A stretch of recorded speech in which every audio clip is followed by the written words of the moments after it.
And the interesting thing is that there was no price increase whatsoever from February to March. So Yes. those numbers are right in line with where they should have been. Well, yeah, you can come up with all these different reasons why there's a shortage and give it all these different, but the fact of the matter is there's a shortage. We were in negotiations investing in real estate. They're winning, they're making money. What's up, everyone? Welcome to the Real Estate Educators Podcast, where we provide the education you can build on. I am your host, Kevin Amolsch. With me today, co-host Mr. Sean Bloomquist. If you haven't checked us out before, please enjoy it. Give us a 5-star review. We're helping real estate investors and real estate educators. So if you're out there fixing and flipping, building a rental portfolio, or providing content to investors, maybe to try to generate some business, this is the podcast for you. Once again, one of our quarterly market pulse updates. We do this every quarter in the Twin Cities. If you haven't checked one out yet, you are in for a treat. With us today, we have Mr. Mike Jacka, good close friend and president founder of Minrea. I'm really excited, Mike, to have you on again and to hear more about what's going on with the local real estate market. Welcome to the show, man. Well, thanks, Kevin, and good to see you, Sean. Good to see you. Yep. All right, Mike. So in case someone is checking this out that doesn't know who you are, quickly tell us who you are. Yeah, so my name is Mike Jacka, president and founder of Minrea. We started in 2002, so we're 23 years in running as an association.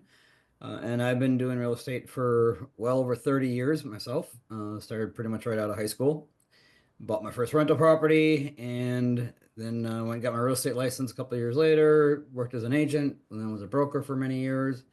All the while I was investing a little bit and then became full-time as an investor since 1997 and have not looked back since. So that's all I've been doing pretty much most of my adult career life is real estate in one form or another. And now I do the education and I keep people updated on what's going on in the markets. In fact, we just had our main monthly meeting last night. Everyone's favorite subject on subject two, buying property subject two was our topic, but we did our market update and some interesting analysis coming out of what we're seeing. I don't know. I have my opinions, and you guys might have some different opinions than me, but figured maybe we can just dive right into it and talk. Yeah, let's talk about it. So what do we, so you already have, and for those of you that are listening in the car or you're not on YouTube, we are going to go through some slides here.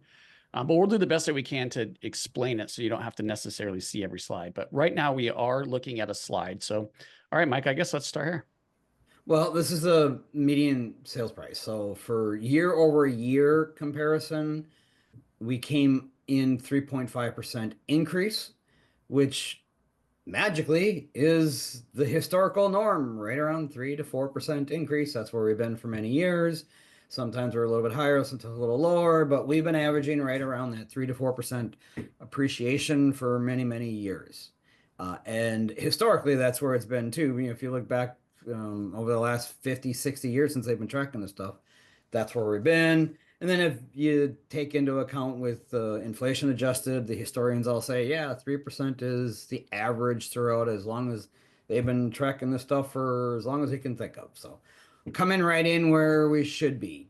Now, that doesn't really tell us a lot because there's so many other factors going on right now in the market. But one interesting thing I took out of this when I was looking at these numbers, and for those who are just listening, you can't see the rest of the chart. There's multiple parts on this chart, but the interesting part to me was if we look over at the median price month to month comparison, not year over year comparison of the same month, but I mean because the main chart is showing a 3.5% increase of month of March of this year over March of last year. But then on the right side of the chart, we've got month over month. So February of this year to March of this year. And the interesting thing is that there was no price increase whatsoever from February to March. That is unusual because usually prices started going up in March and we didn't see a bump in increase in price. We saw a bump in February though, which is not, that's hit or miss because usually most years are low. For the seasonality low is going to be either January or it's going to be February or March, usually January to February. March, we almost always see an uptick in median price. And I went back and I even looked at the past couple of years, and yeah, we've seen, your typical $5,000 to $10,000 per month over month increase. And this time we did not see that. So that's even though we're looking at a year over year increase of 3.5%, we're not seeing that month over month. So that's a little bit closer window of time to look at. That's telling me that maybe there might be a little bit of a hiccup going on in the economy. Interesting. So The Sean, you maybe first tell us who you are, and then curious what you're seeing with your clients. Yeah, so I'm Sean Blomquist. I'm with Pine Financial Group. Been with the company since we started in Minnesota in 2012, and I'm kind of the main representative here. So if anybody's dealing with stuff in Minnesota for investments through Pine Financial, you're going to be dealing with me in some way, shape, or form. So what I'm seeing, Kevin, is exactly kind of what this February to March window is showing us as well. Is it seems like people are just kind of not completely pushing pause, but kind of just sitting back to see what the economy is actually going to do if we're going to have an increase in costs for material and labor and things like that for their investment properties, or if there's going to be any softening of the market itself. People are just kind of hesitating a little bit and just kind of playing the waiting game and just seeing what's going on. That's what I'm seeing from our clients. Cool. Oh, yeah, and I see this, Mike, and I agree with you that it could be a sign of maybe I want to say a storm, but I don't want to say that because it's not really going to be a storm, I don't believe. Maybe a sprinkle, like something just doesn't feel exactly right. But is that because people are not listing, or what do you think is contributing to the lack of increase in value that you would normally see in March? Well, I was trying to rack my brain on that one because there's several other factors that are indicating that we should be seeing that. So I'm not sure if, and it might be like you kind of alluded to just a minute ago. There, people are reacting to the weatherman's forecasts. Mm-hmm. And how often are the weathermen correct? People plan for the storm and then we have a nice sunny day. Or we go out for the weekend and don't bring in an umbrella with us because the weatherman told us it was supposed to be sunny or partly cloudy and not worry about rain. Is that what we're experiencing or what? Because if we dig into the numbers, let's just jump ahead a little bit. Not too far. I want to get to right here, percentage of original list price received. So during the month of March, the sellers received 99% of what they're asking. Now, if you look at February and January, they're only getting 96, 97%, which usually what that means is the sellers are asking up here and the buyers are offering down here and they're negotiating back and forth because the buyers want to pay less and the sellers want more, right? Well, when the sellers getting 99%, that's usually an indication that the sellers are listing the price more at the right price that the buyers are willing and able to buy at. So Yes. those numbers are right in line with where they should have been. Yet the price didn't go up. For March, that's unusual. So March, usually we see a price increase from February. Now I'm hoping that this is just the weatherman's warning and people, like you said, are just waiting to see what's happening. Yeah, and now they're going to be waiting. If they're worried about the macro side of things, they're going to be waiting until July because that's when the new tariffs go in. So if what you're saying is accurate, we have maybe a little bit more flatness or stability or whatever until the summer. So that'll push you right through the spring in the cities, right? So right. If what you're saying, if that's what it is, I'm trying to think if I was listening to you, Mike, and I'm just like, well, I have a house, and are you telling me that my house goes up in value, $5,000 or $10,000 in general in March over February? Is that what that means? I just gained value? In general, yes. In a typical year, yeah, if you list the property in January, February, you're not going to receive as much as you would have received if you waited till March. Now, Yeah, that's interesting. the offset to that is, well, what was your mortgage payment? Yes. Yeah. Did you have to make three more mortgage payments in the meantime? And then what you would have received by waiting is the exact same offset as what you paid in your mortgage and utility payments on that property. So I tell sellers don't try to time the market that way. But I do tell investors when you're looking at properties and you're looking at comps, one of the worst times of the year for investors to look at comps is late summer because they're thinking, well, they're looking at their comps come in at the peak of the season, which is usually in June and July. So their comps are pulling them out of May, June, and July, and they're thinking, okay, well, I'll buy the property, I'll get my loan from Pine Financial. 6 months later, I'll have the property back on the market. Well, they're putting the property back on the market in January, December, and January, the worst time of the year. Right. So, and they didn't compensate for that. But on the flip side, the best time of the year to buy is in January and December, which for me has been my most active time of the year over the last 30 years. Not every single year, but in general it is because I do want to buy late fall, early winter when nobody else is buying anyways. That's where I can get the best deals. I'm running my comps on what's currently taking place. And by the time I get the property on the market, I have a benefit from the appreciation of the seasonality increase in the values. But from Yeah, a I love what you're homeowner, saying here. This is exactly what our listener needs to hear.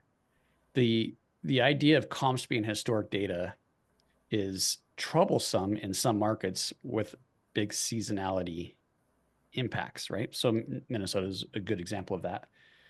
I know, Sean, you teach a lot of classes on how to value property, and you're always saying, hey, look at the comps, look at the comps.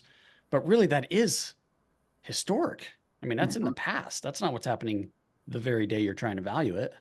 Yeah, What do you think exactly. about what Mike's saying? I completely agree with him. I actually, as he was saying that, I was thinking of a very successful investor that I know, and she has told me for years that her favorite times to buy properties are over Thanksgiving weekend and whenever Christmas is. She said Mhm. when her kids were little, she used to take them out on Black Friday, and they'd go look at properties and or the day after Christmas, and she's like, that was the best time to buy because nobody was out looking, and she could snatch them up for a steal. And like Mike was saying, you're writing your comps and your data all based on that depressed value versus the increased value if you were buying it, at the end of summer. So I completely agree with what he's saying. Yeah, I love it. But if you're buying to hold or if you're buying to live in it yourself, then none of this stuff really matters. Mhm. Right. What this really matters is for the investor side of things.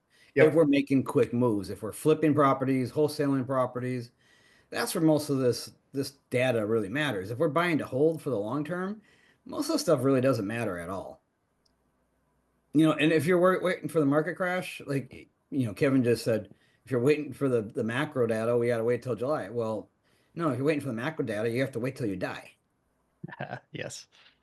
I mean, Yeah, and 'cause I hear this all the time, Mike. Well, I'm going to wait for the rates to lower so the house is more affordable. But you just showed us houses are going up in value. So the longer you wait, the less affordable it's becoming. well, here, okay, affordability has nothing to do with price.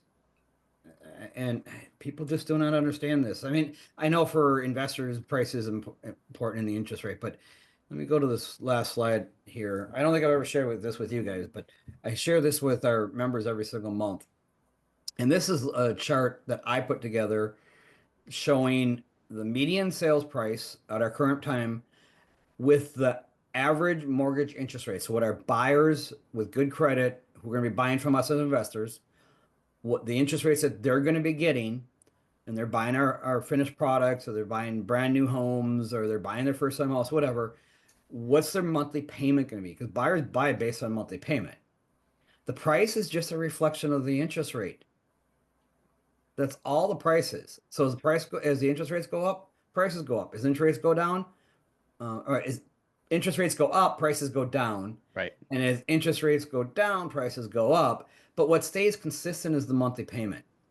So buyers are buying based on what they can afford monthly payment. And the interesting thing about the Twin Cities market is, and we've been tracking this for many years, and I want to say from probably 4 years ago, we hit that 2,400 mark, and I thought that the market was going to crash. Well, in 2018, guess what? It did start bumping, but our prices back then, I went back and looked, based on the interest rates and the prices, they were, I think they were around $2,400 a month. Well, now, so that was in 2018, 2019, and that's when the markets really started to crack. If you remember back before COVID, we were actually in a recession, and the real estate markets were depressed, and people were struggling to sell properties, and they were putting their houses on the market, and they're sitting there for 90, 120 days. And then the Feds lowered the rates a bit, and we got a half a basis point drop in rates, and the market took off like wildfire for about 6 months, and then COVID hit. But just a half a percent drop changed everything, and I think for me it was psychological. But right around then, it was around 2,400. Well, we've been bumping around that 24 to 2,500 per month ever since probably early 2020 in that COVID reign. And that's where we've been at. And every time I've seen the monthly payment bump up into the 2,500, even a couple times bumped up to 2,600, it quickly came back down under 2,500. So our P&I, principal and interest, not including tax and insurance. You throw in the tax and insurance, now you're looking at $3,000 per month payments. Yeah. So this, Mike, not to cut you off, but here, I don't disagree with you. I'm just going to challenge it a bit here. This is assuming that they're stuck on a set payment, $2,400 a month. And that's what the buyer is going to pay. So in that scenario, that's basically the maximum that they can afford. And that's what they're going to buy. So the amount they could borrow goes down as interest rates go up. So that brings the values down. What that's not accounting for is maybe the more sophisticated buyer that says, hey, I want the $380,000 house, but I'm not going to max out my monthly nut on this house. Maybe I could afford $5,000, but I'm only looking at 24 because I want the $380,000 house. So if rates go up, they're still going to be buying that 380. So I'm only saying that because it does impact affordability, both price and rates do. You're just looking at it from through a different lens, saying, hey, we're going to keep the payment the same. I would agree with you if we were in a even or a neutral market where the buyers had that affordability to be able to say, and hey, no, I'm going to be smart about this, and I'm going to buy based on a more astute financial situation. But if you've been a buyer out there, and every time you've done that and you made your offer and you get turned down, and then you go and find another property, you make your offer and you get turned down, and then you get turned down, and then you get turned down, eventually you get to the point where do I make my effing offer at to get this freaking property? Because I'm sick and tired of this bullshit. That's where we've been experiencing here, anyways. For sure, and especially in 2020 and 2021. Although we're still experiencing it. Are you? Okay, I do want to see that. So you showed us that the median basically was flat, which is a sign of concern for you. What about inventory or months of inventory, days on market, just flat inventory numbers? Yeah, so let me go back to inventory. We're sitting at, we did increase 2.1% year over year, but barely no increase from February to March. And March is also the month that most sellers tend to start listing their properties. Now, it could be a pause. Our March was a little bit, we had a little bit more snow this year, so it was a little bit later for our what we feel to be spring started. So that might be a factor there, because I remember we had snowstorms in March and all the way up through into early April too. But our snowstorms at this time of the year, they're gone in a couple of days. You get a foot of snow and then it's melted 2 days later. And that's what we were experiencing quite a bit of that in March. So that might be a weather factor there that might have kept those numbers down. But usually in March, we see an increase in that. But if you remember, according to the National Association of Realtors, I believe it was February, saw the lowest pending sales in recorded history across the nation. And we were right in there with that. Reason being, we also have one of the lowest inventories in recorded history as well.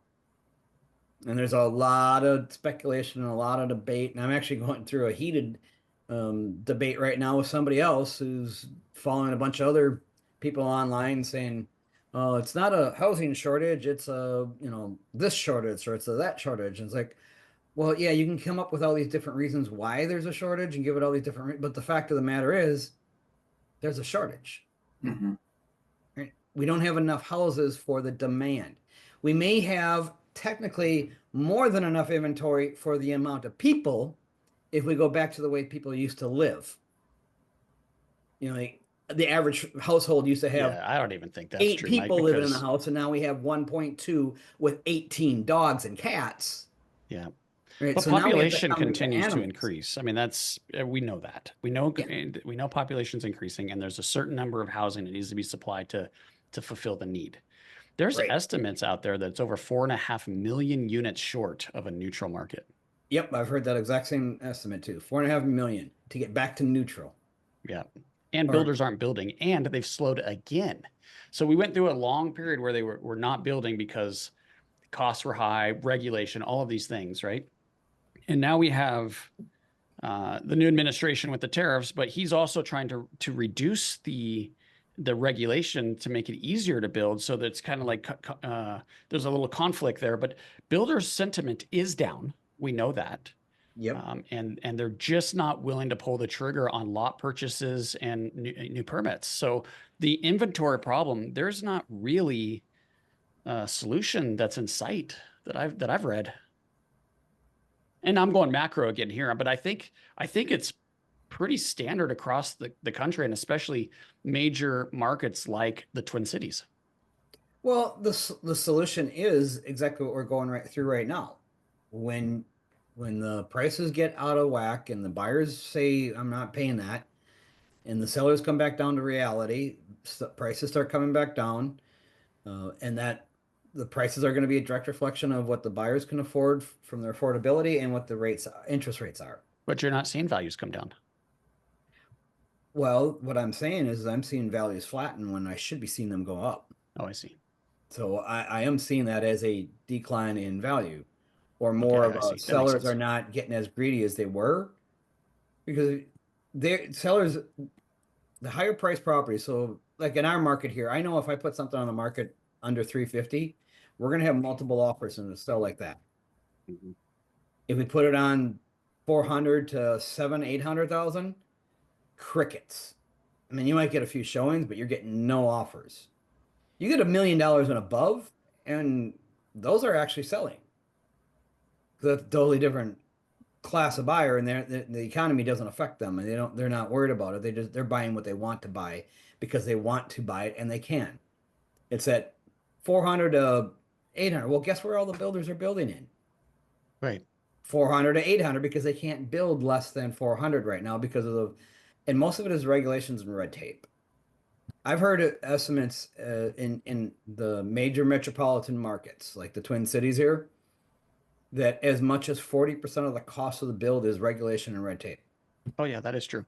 And Sean, you're seeing that, especially in St. Paul, right? I mean, we have quite a bit of trouble in Minneapolis. So I Yeah. will say that. But St. Paul, we have clients that don't want to. I mean, it's almost all suburban stuff that we're seeing, right? Yeah, a majority of the stuff that we see now is all first-tier suburbs and out. We're not seeing many people want to do stuff in Minneapolis or St. Paul just because of all the headache they got to deal with. I'm telling you, I'm done with St. Paul. I'm just finishing up one right now in St. Paul that I finally, after 2 years, I'm not kidding. Well, we got a slow start, so for the first year, it's probably a slow start. But then another year of dealing with inspectors on a rehab over in St. Paul because it's an older house. That yeah, it's an older house. It's got some issues, but it's still a good solid house. Mm-hmm. Just finally last week got approved, final inspection approvals on it. And my biggest problem has been because of the delays with the inspectors, getting the contractors back to the property. Oh gosh, I can My imagine. contractors don't now anywhere else, and I send these same guys and they'll go and do the job and they'll get it done in 2 weeks. And I even sent them up to one up in Duluth and they're like, they'd rather go up to make the drive up to Duluth, which is a 2-hour drive from the Twin Cities, than deal with this damn property. And so I'm pulling teeth to keep these contractors back over to the property. And then the inspectors come over and pick on something else. And then they got to tear some shit out and redo everything. I'm 20 grand over budget on this thing. And that's just my material costs. And this is one that I actually was bailing out an investor on because the investor had a hard money loan, or I shouldn't say hard money. They had a private money loan from a friend, and they couldn't finish the project because they were running into troubles with the city. And I've had pretty good luck with the city of St. Paul, but I hadn't done a rehab in probably 4 or 5 years in St. Paul. And so I'm like, all right, I'll take it off your hands. It was a good deal for me. And still, I'm not going to lose money on it. I'm still going to make money on it because it was That's good. a really good deal.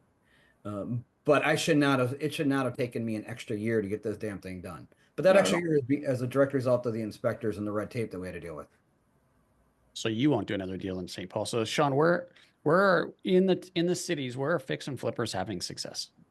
Well, like I was saying, it's all first-tier suburbs and out. So it can be all over the place. There's no one specific, pinpointed area. But yeah, the irony is there are still plenty of really good deals in Minneapolis and St. Paul. It's just that the investors don't want to deal with them, and it's pretty sad actually. It's like those two major cities are doing everything they can to keep investors from want to do stuff there.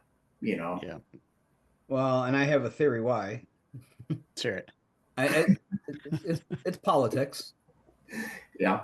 It's literally all politics because there's a couple different factors at play, but one of the big factors is these nonprofits are putting pressure on the cities to provide them with properties that they can get for free. Mm-hmm. So I think because of that, they're putting more pressure on the investors that are nonprofit, and they're giving a lot more leeway to these nonprofit groups that they take the properties back through through taxation and tax forfeitures. Yep. Right. And then they give the property to these because they take it back through taxes, and then they donate the property to these nonprofits that then tear down the house and build a brand new house, which is what the cities want. They want new inventory. They don't want that old inventory being regentified. They want that new inventory. And like the one that I'm doing right now, I ran into that problem.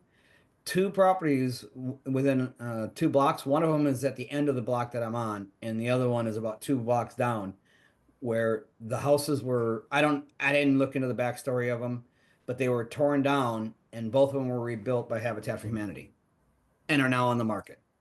So now I'm competing. Now that I'm getting my property done, I'm competing against them guys. Well, how could they have built brand new houses and gotten all their approvals and everything done and inspections done quicker than we did? Well, easy, because it's all brand spanking new and they're building it to code, and they're making us do a rehab. They literally made us tear the stairs. Well, not me, the guy before me, which is what put him under. They made him tear the old stairs out, even though he wasn't touching the stairs. They made him, because he pulled a general permit, they made him tear the old stairs out, get a structural engineer, redesign it, and rebuild the stairs to go up to the upstairs. And that's what put him over budget on the deal. This episode is brought to you by Pine Financial Group. Pine Financial is a private lender specializing in short-term rehab lending to real estate investors. Got a property that needs some love? We can help. We are able to offer funding solutions because we raise private money from individual investors. With more than 15 years of experience, Pine offers passive investors an alternative that provides stability, consistency, and security to your portfolio. If you like real estate but want to avoid the ups and downs and effort, a Pine mortgage fund could be a perfect fit for you. Accredited investors will experience an 8% preferred return and profit sharing. Diversify your portfolio out of Wall Street and into Main Street with a Pine Financial Group mortgage fund. Get more information at pinefinancialgroup.com. That's pinefinancialgroup.com. So what I'm hearing from both of you is, for the listener, there's just more risk in those 2 cities. So you could still make money. There's great deals. Whenever people are afraid of something and you're willing to go in there and solve the problem, you can make money.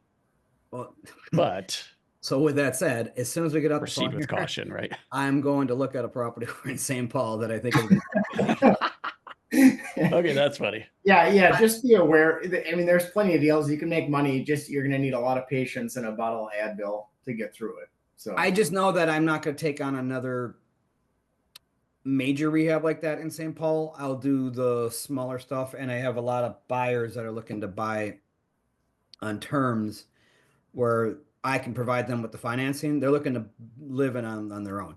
The inspectors aren't as tough on homeowners as they are on investors these days. Right. yeah. Like Mike- I even had the electrical inspector come in on this particular property when he came in for the electrical inspection final. This is about a month ago, and we pulled the permits ourselves and did the work ourselves. But we did have an electrician that we paid to have and come and verify everything before we had the. So the state inspector come by and says, "Well, you pulled the permit. You don't have a license." I'm like, "I don't need one. I own the property." And he's like, "Well, who did the work? Because this looks like it was professionally done." And so girlfriend said, "Well, my brother-in-law did it." He says, "I've been brother-in-law to death." I said, "I don't want to hear that ever again. You cannot have your brother-in-law do it." I'm like, "You know what? You can brother-in-law yourself the hell out of here." And that's what I told the inspector. He gave us the approval, but there was nothing he could argue because everything was done professionally done. I do a lot of electrical work myself too, so I know how to get it all done. I've dealt with it. But the electrical inspector is state, not city, but it happened to be in the city of St. Paul, so I'm pretty sure that he's in cahoots with the city of St. Paul. So if I was an investor, is now a good time to be considering a purchase to flip or rental, or should I just sit back and wait and see what happens? I'd say now is as good a time as any. What do you think, Sean? Yeah, I would agree. I mean, it's kind of the same thing we've said for as long as I can remember is that, you can always look at it. You can always come up with excuses on why you shouldn't and why you should wait and everything else. But the irony is, if you didn't buy now, you'd look 6 months from now, you'd look back and say, I wish I would have bought it 6 months ago. So, Right. yeah, I would say it's as good a time as any. Just, if you're going to deal with the major metro areas, just be prepared to have a little patience. But otherwise, I think it's as good a time as any to buy. All right, well, here's my rule of thumb when it comes to St. Paul or in Minneapolis, because our biggest problems are on the older properties, not the newer ones. Mm-hmm. If you want to flip in city of Minneapolis or St. Paul, make sure the property is probably built 1950 or newer. It's great Like, advice. if you're buying older than 1950, there's good money to be made in those properties. You just need to have more experience and have the ability to go for that longer run. I took on that one, like I said, it took me a while. I got it so cheap that it did not matter. I'm still going to make money on it, but the average person wouldn't have known that, and they don't have the experience to deal with it. We've Or the also made some money resources, like you'll chew through your reserves on those, right? yeah. So if you don't have experience and most people don't know how to, I mean, they're trying to buy at Mayo. This property I bought in St. Paul, I didn't buy it at Mayo. I bought it less than half of Mayo. Mayo max allowable offer for the listener. Yeah, maximum allowable offer. But most investors think you can't even, especially new investors, think you can't buy at Mayo because, they've made 3 offers and they got, they got yelled at by the realtors who they submitted the offer through for even making that offer. So they think that you can't buy at Mayo. I mean, we don't buy at Mayo. We buy way less than Mayo. Those are the deals you got to when you're buying these older houses. But you get a new people who come in and they'll bid on the same houses I'm bidding on, and they'll pay above Mayo because they think they can't. They have no choice, right? And they don't know what they're doing. But if you look at properties that are 1950 or newer, you're not going to run into those same problems, and I don't think you're going to have the same issues with the inspectors. So newer properties, 1950s or so, because they have good solid foundations. I found that the stairs were built to the proper specs and all that stuff, like from the 1950s. It's when you get the 1940s and older that there was really no standards back then, and your foundations might have been stone walls rather than brick. They might have been the stairs. They might have just crammed the stairs in and got them really steep or too narrow. Didn't have. I mean, some of those old houses, because you put the handrails in there, now it's not even wide enough for somebody to walk up the stairs and carrying a luggage bag with them, right? Or to get a bed up there, a queen size bed up in the upper bedrooms because of the how narrow, and you put the handrails in there.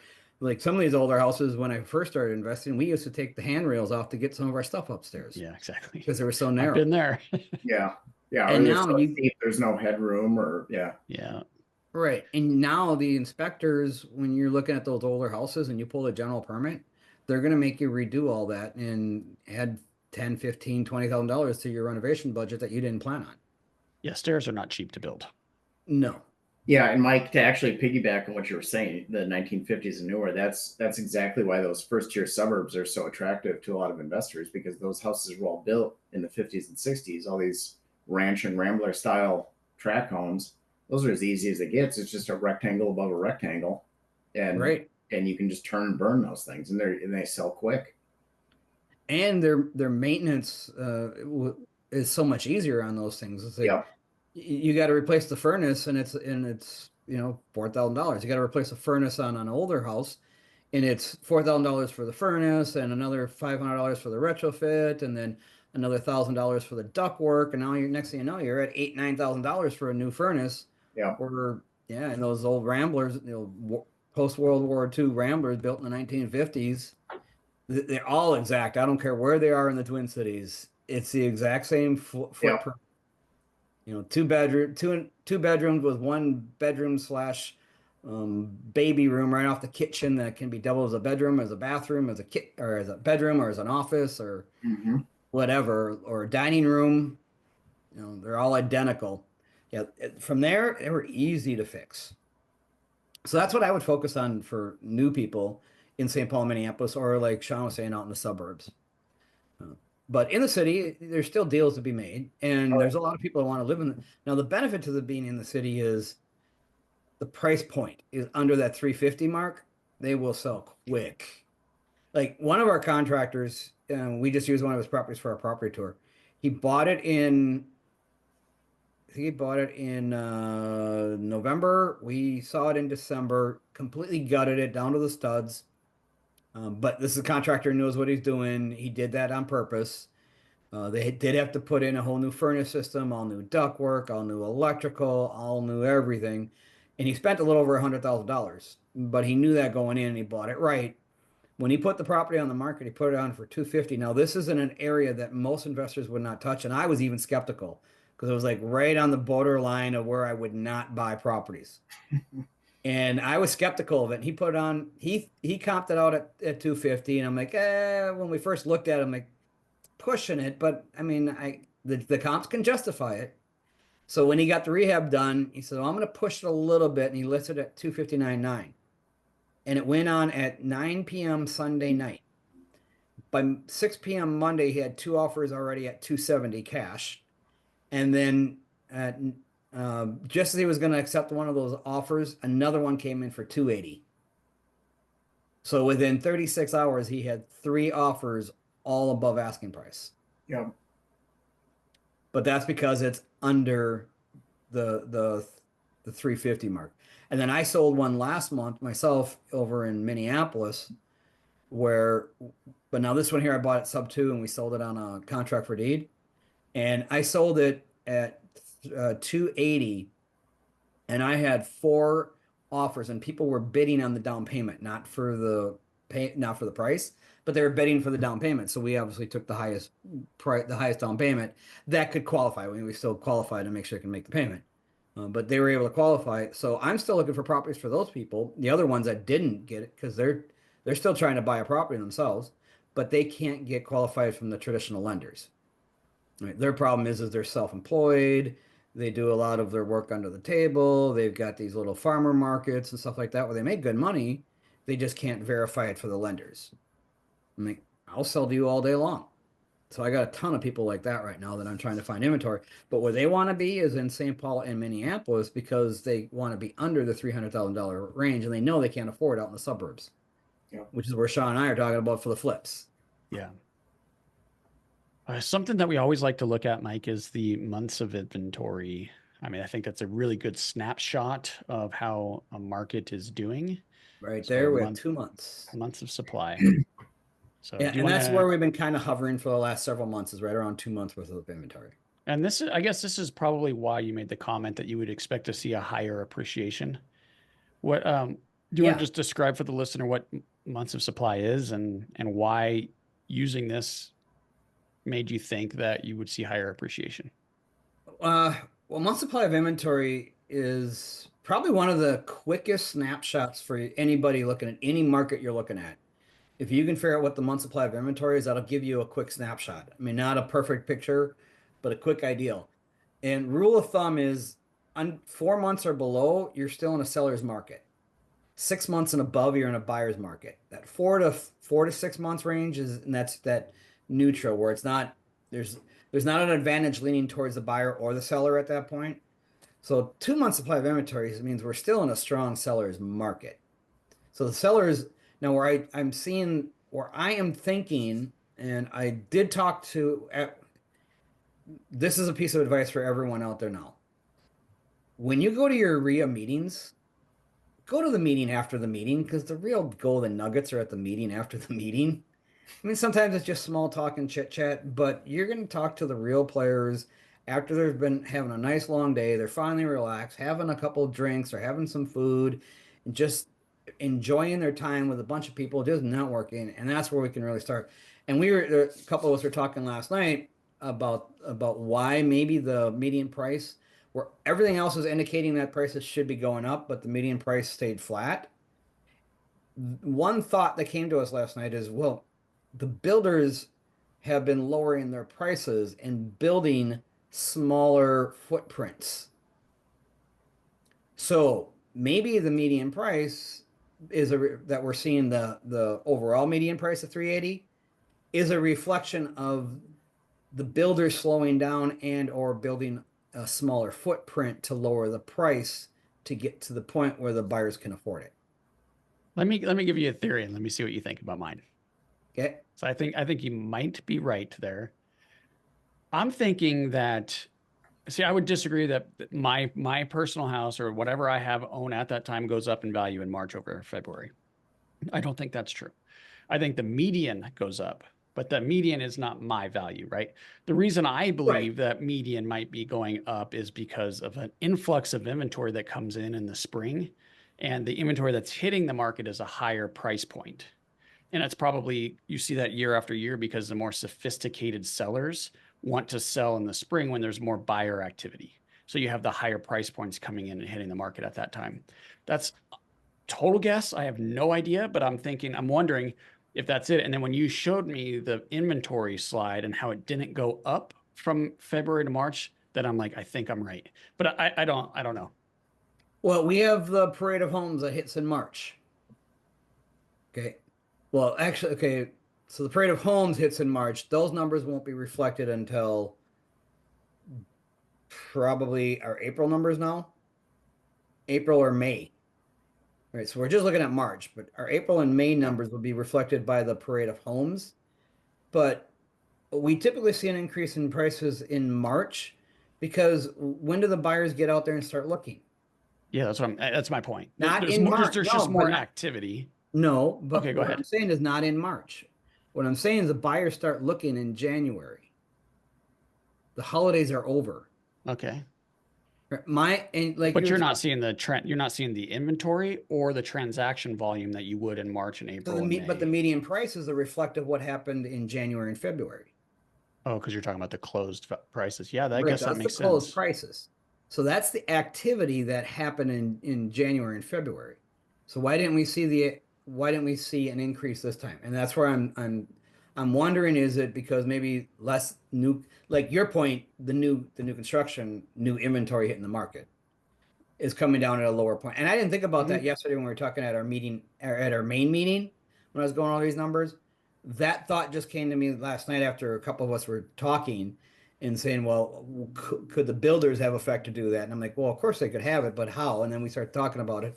Like, well, that kind of makes sense because I did even hear a while back that the national builders, the way they've been keeping their prices flat is by lowering the footprint of the properties that they're building. So their average square foot was like 2,800. Now it's average is 2,300 square foot. So from the beginning of COVID till now, they've lowered their square footage average from, they were building an average of 2,800 square foot houses. Now they're building an average of like 23 or 24 square foot houses. So the price is the same. It's just because the values have gone up, but they're able to build at the same price because they're building a smaller footprint. Yeah, that's such an interesting point. So if you see the median come down, that doesn't necessarily mean your home value went down because it's taken into effect all of the data. And if what Mike is saying is true, then it's the new homes coming in, smaller houses. So the price per foot might be consistent, but the price per door is less. But you can easily separate new from existing. So if you're looking at just the existing, I'd be curious. Yeah, and there's data out there. I mean, we could even go grab it, but it's not worth it right now. Yeah, But we you gotta take in wrap the up new here, but construction versus existing homes, and then you can even take in, they'll even factor out distressed properties from non-distressed properties, new construction, then they'll even separate out condos and townhomes and single family homes. So you can really break it down. But when we're just looking at the big macro picture, just the median price of any market is going to give you an overview of it. But that's, I mean, like the median sales price is coming in at 380, but I bet you the average sales price is probably coming in the low 400s. yeah. Yeah, and that's such a good point. The attached versus detached. What we've seen is the detached has actually lost value. And the reason for that is HOAs. The HOA cost has gone so high, mostly because of insurance. But with HOA monthly payments going up, that brings the value of the property down. But the existing home or the detached product has still been consistently going up. So if you're combining it together, it might level out instead of showing you the true appreciation of a regular house, right? Yeah. Yeah. Speaking of HOA, I turned down a deal last week because the on a condo, a one bedroom condo, the mortgage payment was $450. The HOA was 480. Yeah. So that's my exact point. And the biggest expense they have is insurance because they insure from the studs out, right? So all the main components are insured by the HOA, not you individually. Right. So anyway, Their something to costs think about. Their costs keep going up too. So now there's one chart I did want to share with you guys, and before we get out of here, and this is the showing time. Oh yeah, this is great. So showing time, for those who don't know, that's when you're looking at a property through a real estate agent, and the real estate agent is scheduling the showing through the MLS. The system that they use is called showing time. So showing time, when they schedule the appointment, they're recording what the asking price was at the time of the showing. So this is leading indicator as to where the buyers are looking at. So the showing time has been it's up 2.5% year month over month from our year over year numbers is up 2.5%, but it is up February over February as well.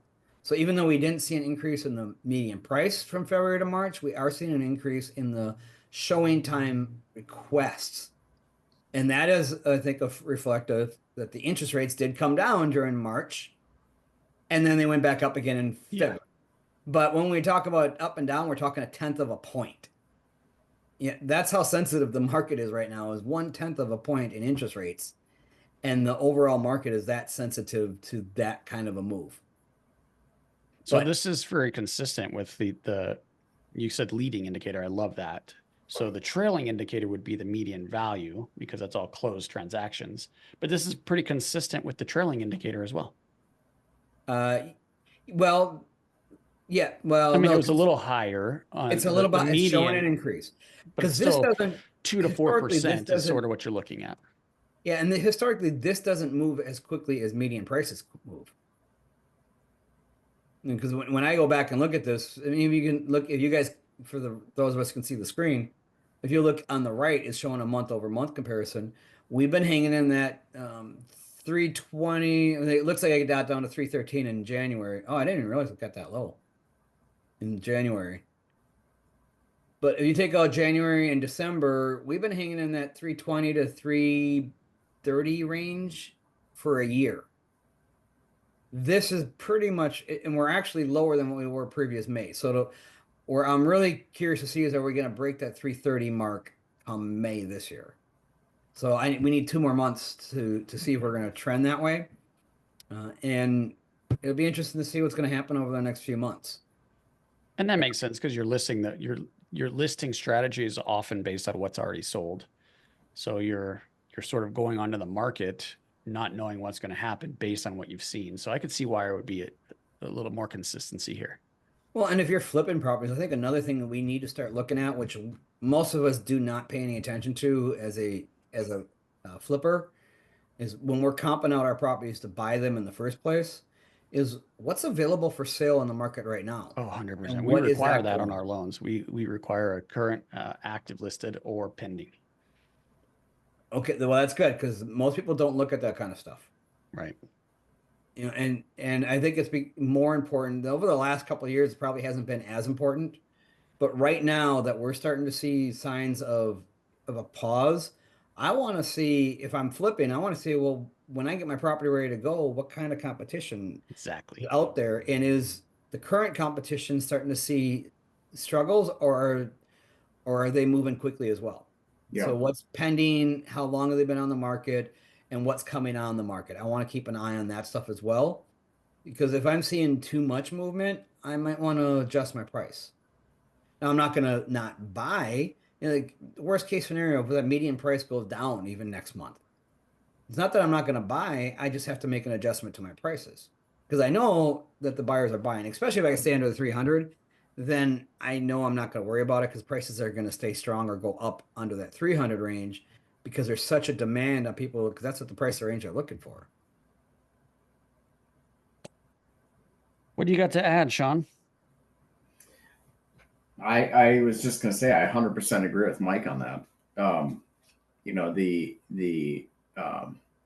just keeping an eye on that with the active listings and pendings and everything like that, just seeing how their movement is, what they're, you know, if they're sitting stale before they actually go pending or anything like that. It's always a good it's always a good indicator of if your property is going to be marketable once you get it out on there when you're done flipping it. So I think I completely agree with him on it.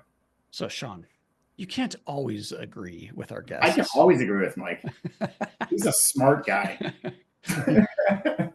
He already likes you. You could disagree every once in a while. Yeah, exactly. If he says something dumb, I'll disagree. But no, today he's been spot on as far as I'm concerned. All right, gentlemen, we do got to wrap this up. I just want to reiterate what I've learned from both of you for the listener in the Twin Cities. Sounds like if you're flipping, maybe proceed with a little bit of caution, but don't not buy. I mean, regardless of interest rates, people are buying and selling in every single market. So you could still be profitable. You just got to be very careful with your Mayo. And as Mike said, maybe lower that a little bit. But you guys said some really cool things. 1950 or newer. If you're trying to build a buy box, this is what they're suggesting, especially for newer investors. 1950 or newer, $350,000 or less as an exit price. So you'd have to be buying that significantly right. So your ARV, after repaired value, 350 or less, and maybe start looking at the first or second ring from the inner city. So that's sort of what I got out of this. Mike, anything else before we wrap up here? It's just kind of like you said, proceed with caution, but don't want people to get depressed on the market because I'm actually excited about what we're seeing, and too. I plan on making a fortune over the next coming years. So it's sad to say, but the worse the economy gets for the average person, the more I make as a real estate investor. Yep. And my Good profits per deal have been going up, and the deals have been getting better. Harder to find, but getting better. So it's a little bit more difficult to find the deals. However, I am starting to see some signs on that changing too. And one interesting thing that I did not realize until I heard this on the news last week, Trump just eliminated the FHA foreclosure moratorium. I didn't know there was still a foreclosure moratorium on FHA. I didn't know that either. That's why all the news came out over the last couple of weeks of the number of loans in FHA. So they have not been foreclosing on FHA loans. They've been doing forced workouts and modifications.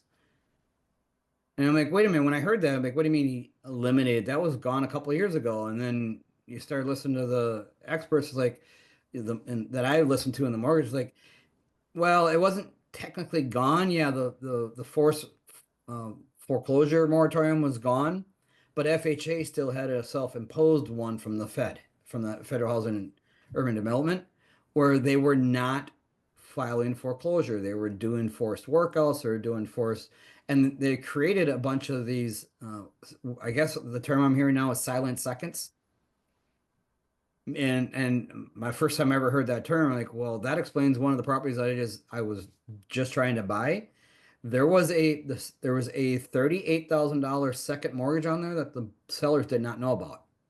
When we looked into it, it was a forced modification that got put on the property that they didn't even know that they had gotten because the lenders Wow. just filed foreclosure on them. So we looked at it and it's like, okay, you got no equity in the property. Right. Well, I'm still interested in it. And then we pulled pulled the O&E on it, and it showed a $38,000 second. And they're like, I didn't know anything about it. And then I talked to the title company, and they're like, yeah, we're seeing a lot of these silent seconds. I'm like, I've never even heard that term before, but that's what the title company called it, a silent second. That's interesting.